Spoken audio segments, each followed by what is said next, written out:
పోయి బీభత్సం చేసి నువ్వు మీ అన్నదమ్ములు అడ్డమైన వసూళ్లు చేసి ఎక్కడ చెరువులుంటే ఎక్కడ బఫర్ అని ఇక్కడ ఇదని అదని బిల్డర్లను బెదిరించి ముక్కు బిండి వసూళ్లు చేసి పేదవాడి కడుపు మీద కొట్టి ఆఖరికి రాష్ట్రంలో ఇవాళ రియల్ ఎస్టేట్ పూర్తిగా పడిపోయే పరిస్థితి వచ్చిందంటే దానికి కారణం నీ అరాచకపు నిర్ణయాలు కాదా? ఇది వాస్తవం కాదా? స్వయంగా ప్రధానమంత్రి వచ్చి అన్నాడు ఆర్ఆర్ ట్యాక్స్ వసూలైతుంది ఇక్కడ అని, రాహుల్ రేవంత్ ట్యాక్స్. ఇది వాస్తవం కాదా? ఇలా బిల్డర్ దగ్గర స్క్వేర్ ఫీట్కి 200 రూపాయలు వసూలు చేస్తున్నమాట వాస్తవం కాదా? మరి కాదంటే నువ్వు ప్రధానమంత్రి మీద కేసు పెట్టి ఆ మాట అన్నందుకు ఎందుకంటున్నా అంటే ఇట్లాంటి పనికిమాలిన పనులు చేయబట్టి ఇవాళ స్టాంప్స్ అండ్ రిజిస్ట్రేషన్ తగ్గింది. జిఎస్టీ ఆదాయం కేసీఆర్ గారు ఉన్నప్పుడు 10 నుంచి 12% ఎన్నడూ తగ్గలే. 10 to 12% గ్రోత్ రేట్ ఎన్నడూ తగ్గలే. GST growth every year on year 10 to 12% పెరుగుతుండే. కానీ రేవంత్ రెడ్డి వచ్చిన తర్వాత ఒకటే సంవత్సరంలో 0% గ్రోత్ రేట్తో 28 రాష్ట్రాల్లో అట్టడుగున ఉన్నది ఇవాళ తెలంగాణ. ఇది వాస్తవం కాదా? నీ వల్ల ఈరోజు ఈ రాష్ట్రంలో క్రయ విక్రయాలు తగ్గినాయి, జిఎస్టీ పడిపోయింది. ఈ గణాంకాలు వాస్తవం కాదా? ఇది కాగ్ రిపోర్ట్లో వచ్చిన మాట వాస్తవం కాదా? నువ్వు స్వయంగా స్టేషన్ గన్పూర్ మీటింగ్లో చెప్పలేదా? 71,000 కోట్ల ఆదాయం తగ్గింది, రాబడి తగ్గింది రాష్ట్రానికి, నువ్వే చెప్పలేదా? అట్లాగే మీరే వెహికల్ సేల్స్లో కూడా negative growth rate.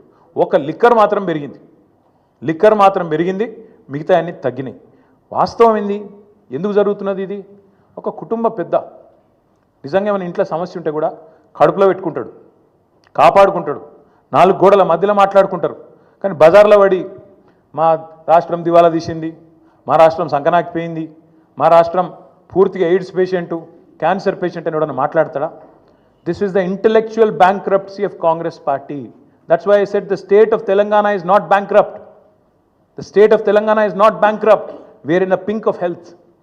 It is the Congress that is intellectually bankrupt. It is Revanth Reddy who is morally bereft. అంతే తప్ప తెలంగాణకేం కాలే. ఒక కుటుంబంలో సమస్య ఉన్నా బయట చెప్పుకోము, బయట పడం బజార్లో. కానీ రేవంత్ రెడ్డి గారు దివాలా తీసిందని ఆఖరికి అడ్డగోలు మాటలు మాట్లాడితే చివరికి ఏమైపోయింది? ఇవాళ ఆఖరికి లంచం ఇచ్చి 170 కోట్ల లంచం ఇచ్చి ప్రభుత్వ భూములు తాకట్టు పెట్టి బ్రోకర్లకు పైసలు తెచ్చుకునే దుస్థితి వచ్చింది ఇవాళ తెలంగాణ ప్రభుత్వం యొక్క నిర్వాకం వల్ల.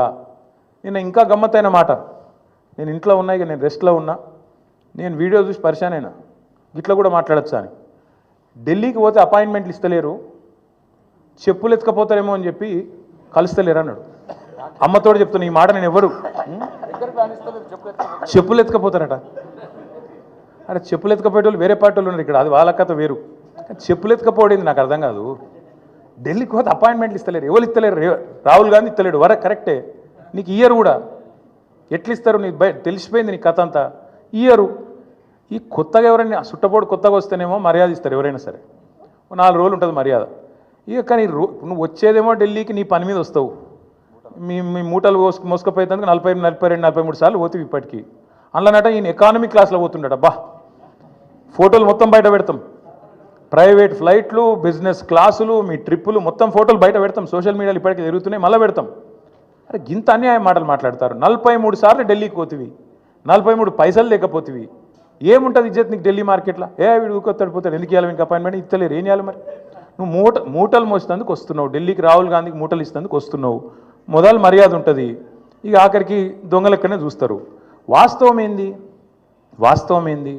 కేసీఆర్ గారేమో అప్పు చేస్తే 4,17,000 కోట్లు 10 ఏళ్లలో, సంవత్సరానికి 41,000 కోట్లు అప్పు చేస్తే కేసీఆర్ గారు ఏం చేసిండ్రు? ఒక్కొక్క ఇటుక పేర్చుకుంటా రాష్ట్రానికి శాశ్వతంగా పనికొచ్చే నిర్మాణాలు చేపట్టిండు.